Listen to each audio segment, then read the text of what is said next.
Chris Mannix of the Crossover alongside Rowan Nudcarney and Howard Beck. Guys, awards season is almost upon us, and there are going to be some competitive races, including for the NBA's Coach of the Year. Rowan, if you had to vote right now, who would get your vote?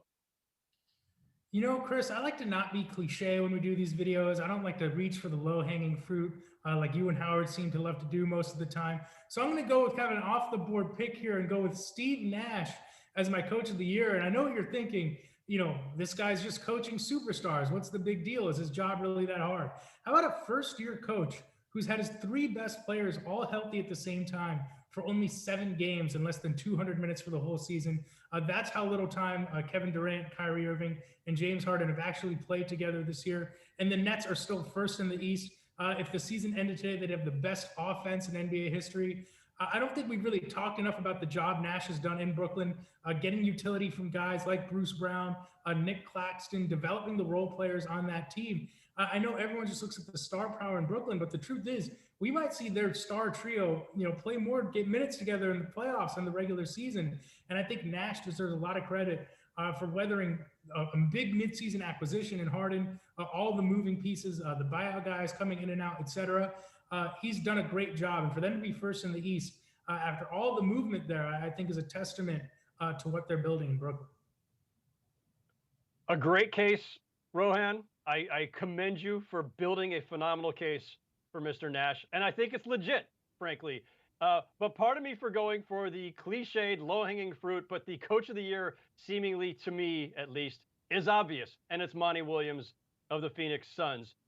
Look, this team is about to end a 10-year playoff drought, one of the longest in the NBA. And they're doing it having been in 10th place a year ago. And not just squeaking in at 7th or 8th and having a nice little run. Oh, look, the Suns are back. No, they're the second best team in the Western Conference, the ultra tough Western Conference, as we record this video. They're on pace for about 51 wins. That'll be a 17-win jump since last season. And yes, Chris Paul has something to do with this, but the rest of this team is the same basic core that Monty Williams was already cultivating and bringing along. Young guys like Ayton and Booker and Bridges. They've revived the career of Cam Payne. They've brought along Cam Johnson. It's just been a masterful job. This is a team that's in the top 5 to 7 range in both offensive and defensive efficiency. And when you make that kind of dramatic improvement, you got to credit the coach for the way that he has brought this team along.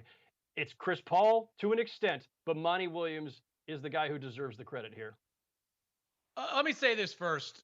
Rohan, I'd like to congratulate you for going out on that limb and picking the coach of the year from the team with 3 MVP candidates that just had 2 ex-All-Stars signed there for nothing. So strong reach right there for you on that one. Howard, I'm with you on the Suns' improvements, but I think there's something to be said about the fact that they were on their way there in the bubble. Like, they did finish 10th, but they were 8-0 in the bubble. So some of this was already coming with Phoenix. I've got to go with Quinn Snyder and the Utah Jazz. Quinn Snyder deserves credit not only for the success this team has had this season, whether it's, pushing the three-point shot more with this group, finding more of a comfort zone for Mike Conley to operate in, helping with the individual improvements of Donovan Mitchell and Rudy Gobert, 2 guys that have had fantastic seasons for the Jazz. But I do think when you're considering Quinn Snyder's candidacy, you have to include the fact that it was like a year ago where this team was fractured, where we didn't know if they were going to be able to keep it together. They did solve some of those problems, a lot of those problems in the bubble, but they have been completely resolved this season to the point where Rudy Gobert and Donovan Mitchell are just fine. The locker room is tight. I think Quinn Snyder deserves some credit for that as the coach of this team, Howard. So I got to give Quinn Snyder gets coach of the year. Let's call it coach of the year plus for what he had to do in the offseason to bring this team back together. Yeah, no question. And that's the thing. Chemistry really matters a lot in this league, especially when you're an elite team that's trying to make that next breakthrough.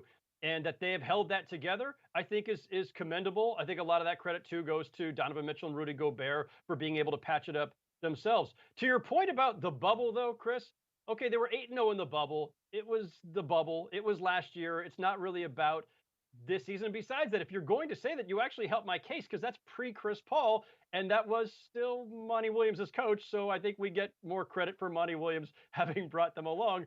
Maybe make it the coach of the year plus 8 games in the bubble. I'm sorry. I would just like to jump in here. The award is called Coach of the Year. It's about what happened this season. I don't know why you guys keep bringing up old stuff that happened before this season. Also, Chris, I don't know if the hair gel is like seeping its way into your ears, but as I mentioned in my case for Steve Nash, he hasn't really had 3 MVPs on his team because they barely actually play together. Those guys they signed are players that other teams didn't want, that their teams told to go sit in a room and wait until we can find a way to get rid of you. I don't think it's as simple as him rolling the ball out for 3 MVPs, considering who's been in and out of the lineup. At least I'm talking about what happened this season. You know what I mean? I'm not bringing. Okay. They are. Let's just start there. They have at different times, most of the time, had at least 2 of those MVPs on the floor. You're right. They haven't had all 3 for more than 6, 7, 8 games or whatever it is with Durant, Harden, Irving. But they have had Harden and Irving, now Harden and Durant paired together. So having 2 MVPs on the floor helps. And let's not act like Blake Griffin and LaMarcus Aldridge are back into the bench stowaways, where they're just not at all productive with the team. Yes, Detroit had no use for Blake Griffin. LaMarcus Aldridge won out of San Antonio. But these guys are both double-digit scorers that the Nets were able to land for free.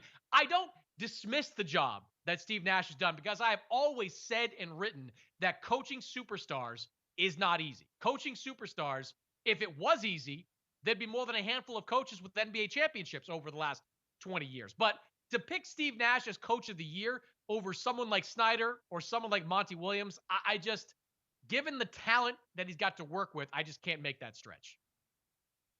Fair enough. I just wanted to be clear about my argument. All right. Well done. For more, check us out over at SI.com.